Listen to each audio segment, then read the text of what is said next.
अस्सलाम वालेकुम dear student. Last time हमने सिंगल एंट्री सिस्टम के बारे में कुछ पढ़ा था, ठीक है। आज हमने इसकी प्रॉब्लम स्टार्ट करनी है। प्रॉब्लम नंबर 1 है, पेज नंबर है 43।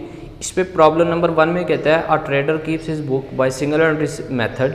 His position on 31 December 2015 was as follows. Cash at bank assets होते हैं आपके, स्टॉक एसेट है, डेटर्स एसेट है, मशीनरी एसेट है, क्रेडिटर्स एसेट्स हैं। His position on 31 December 2016 was as follows. Cash at bank है, stock है, डेटर्स है, मशीनरी है एंड क्रेडिटर्स हैं। During the year the trader introduce the rupees 10,000 as further capital in business and withdraw rupees 300 per month.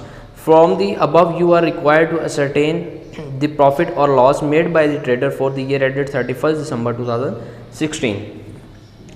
अब यहाँ पे आपको last time मैंने ये बताया था कि आपको सिंगल एंट्री सिस्टम यानी जिसको हम स्टेटमेंट ऑफ प्रॉफिट भी कहते हैं, प्रॉफिट एंड लॉस भी कहते हैं, ठीक है, वो बनानी होती है आपने, यानी बिजनेस का प्रॉफिट या लॉस मालूम करना। उसके लिए आपको इंक्रीज नेटवर्क मेथड के बारे में मैंने बताया था कि वो क्या होता है, जिसमें हम साल के आखिर के कैपिटल को साल के शुरू के कैपिटल के साथ कंपेयर करते हैं तो हमें पता चल जाता है कि हमारा प्रॉफिट हुआ या लॉस हुआ, ठीक है। अब क्या है, इसमें हमें इस प्रॉब्लम नंबर 1 में आपको कैपिटल नहीं गिवन है, ना ओपनिंग कैपिटल गिवन है, ना क्लोजिंग कैपिटल गिवन है। उसके लिए आपको सबसे पहले statement of profit and loss के लिए आपको कैपिटल रिक्वायर होते हैं। अब कैपिटल ही नहीं है तो पहले आपको कैपिटल असर्टेन करने पड़ेंगे, यानी कैपिटल निकालने पड़ेंगे, ओपनिंग का भी और क्लोजिंग का भी। उसके बाद आप statement of profit and loss की तरफ जा सकते हैं, ठीक है। तो इसमें हम पहले देखते हैं, सबसे पहले हम अगर डाटा अगर गिवन है तो हमें 2015 का और 2016 का है। जो 15 का यानी जो प्रीवियस ईयर का होगा वो हमारा ओपनिंग कैपिटल होगा और जो नेक्स्ट ईयर का होगा वो हमारा क्लोजिंग कैपिटल होगा। अब 2015 जो हमारा ओपनिंग है उसका हमें उससे रिलेटेड एसेट्स और लायबिलिटीज, कैपिटल कैसे निकालते हैं, हम बैलेंस शीट बनाते हैं। बैलेंस शीट को स्टेटमेंट ऑफ अफेयर भी कहते हैं। उस बैलेंस शीट के मुताबिक आपने वो अपना कैपिटल जो है फाइंड आउट करना होगा। तो सबसे पहले अगर मैं देखूँ, यहाँ पे मैंने लिखा हुआ है a trader in statement of affairs और नंबर 3 पे लिखा हुआ फॉर द ईयर जो डेट ऑफ एसेट वाली साइड से। सबसे पहले एसेट में आपको बुक में दिया हुआ क्वेश्चन में कैश एट बैंक, उसकी अमाउंट है 3000। उसके बाद स्टॉक है, स्टॉक भी एसेट होता है आपका, इसकी अमाउंट है 20,000। डेटर्स हैं, डेटर भी आपका एसेट होता है, उसकी अमाउंट है 30,000। और मशीनरी है, उसकी अमाउंट है 50,000। लाइबिलिटी वाली साइड पे आपको पहले क्रेडिटर्स गिवन है, क्रेडिटर की अमाउंट है 23,000। अच्छा, अब यहाँ पे सपोज मैं कहता हूँ जी हमारे पास ये है, ठीक है, ये मैं सपोज यहाँ पे अगर मैं इसको रेज कर देता हूँ, दोबारा मैं बताता हूँ, ये हमारा आ रहा है यहाँ पे एसेट वाली साइड पे आ रहा है 1,03,000 और यहाँ पे क्रेडिट लाइबिलिटी वाली साइड पे हमारे पास 23,000 है। बैलेंस शीट है, बैलेंस शीट में हमने अपने एसेट्स को अपने लाइबिलिटीज के इक्वल करना होता है। अब यहाँ पे इक्वल नहीं आ रही, यहाँ पे 1,03,000 आ रहा है, यहाँ पे 23,000 आ रहा है। तो जब हम उसको डिफरेंस निकालेंगे, यानी जिसको हम बैलेंस भी कहते हैं, बैलेंसिंग फिगर निकालेंगे, तो क्या होगा, तो 1,03,000 में से 23,000 माइनस करें तो हमारे पास आ जाता है 80,000। ठीक हो गया, 80,000 आ जाएगा। 80,000 जो है वो आपका कैपिटल, जो बिगिनिंग का कैपिटल निकल आएगा वो, ठीक है। जो डिफरेंस आएगा हमारा इसमें स्टेटमेंट ऑफ प्रॉफिट में, उसको हम कैपिटल के नाम से कंसिडर करेंगे। अब इसी तरह हमें क्लोजिंग कैपिटल भी रिक्वायर है। क्लोजिंग कैपिटल भी नहीं दिया हुआ, उसके लिए भी हमें एसेट्स और लायबिलिटीज गिवन की दी हुई है। ये देखिए 31 दिसंबर 2016 है। अब इसमें एसेट्स वाली साइड पे कैश एट बैंक है, स्टॉक है, डेटर्स है और मशीनरी है। कैश एट बैंक की अमाउंट है 4,000, स्टॉक की अमाउंट है 25,000, डेटर की अमाउंट है 45,000 और मशीनरी की अमाउंट भी 45,000 है।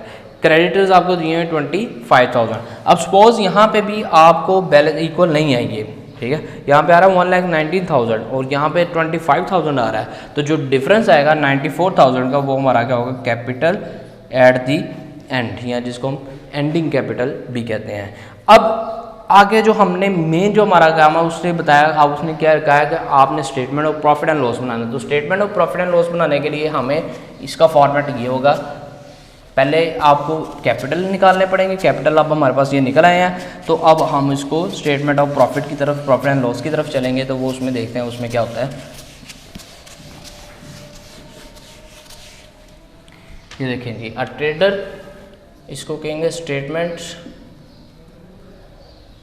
Of profit and loss for the year ended 31st December 2016। ये मैंने आपको लास्ट टाइम इसका फॉर्मेट बताया था कि इसमें क्या होता है, सबसे पहले यहाँ पे पर्टिकुलर्स आ जाएंगे, या डिटेल लिख सकते हैं या इन्फॉर्मेशन लिख सकते हैं, वो आपके ऊपर डिपेंड कर रहा होता है। और यहाँ पे अमाउंट आ जाएगी, साथ आ जाएगा रुपीज़। तो हमने इंक्रीज नेट वर्थ मेथड के मुताबिक चलना है। उसमें सबसे पहले क्या होगा, capital at the end of the year. तो कैपिटल हमारा कितना आया था, 94,000 एंडिंग का। इसके अंदर हम ऐड क्या कर देते हैं, ड्राइंग्स, ऐसे लिखेंगे ऐड ड्राइंग्स। अब ड्राइंग की अमाउंट कितनी गिवन है क्वेश्चन में हम देख लेते हैं। ये क्वेश्चन में हम देखेंगे नंबर 3 पैराग्राफ पे हैं, तो उसमें लिखा है during the year the trader introduce 10,000 as further capital in business and withdraw ₹300 per month. ठीक है, जो विड्रॉ करा रहा है ये आप अब विड्रॉ करा रहा है 300 पर मंथ। हमें किस पूरे साल का डाटा रिक्वायर होना चाहिए, हमारे पास पूरे साल का डाटा होना चाहिए। इसमें पर मंथ है, तो जब हमने इसको ईयर में कन्वर्ट करना तो उसको क्या करेंगे, 12 से मल्टीप्लाई कर देंगे। तो ड्राइंग की अमाउंट है आपकी 300, तो उसको 12 पे मल्टीप्लाई करेंगे तो आ जाएगा आपका 3600। ठीक हो गया। तो ये आपका, अगर ये देखिए ऐड हेडिंग है तो इसमें ऐड करेंगे तो आ जाएगा आपका 97,600। ठीक हो गया जी। इसके अंदर लेस हमने क्या करना था, जिसको मैंने आपको बताया था फर्दर कैपिटल।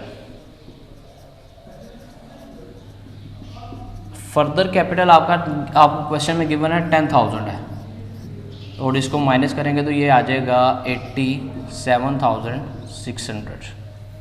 ठीक हो गया जी। उसके बाद इसके सामने हम क्या लिखेंगे, adjusted capital during the year, minus हम क्या कर देंगे, less capital at the beginning या स्टार्टिंग भी इसको कह सकते हैं। तो बिगिनिंग का कैपिटल आपका आया था 80,000, 80, इसमें से माइनस करेंगे तो ये आ जाता है आपका 7,600। तो ये आपका आ जाएगा प्रॉफिट ऑफ दी, ये आपका स्टेटमेंट ऑफ प्रॉफिट आ गया सिंगल एंट्री सिस्टम के मुताबिक। ठीक है जी। ऑब्जर्व को आपको ये समझ आ गई है। आप आगे फर्दर क्वेश्चन जो है उसको खुद से सॉल्व करने की कोशिश ट्राई कीजिए, वरना हम आपको नेक्स्ट लेक्चर में उसको भी सॉल्व कराएंगे। Thank you.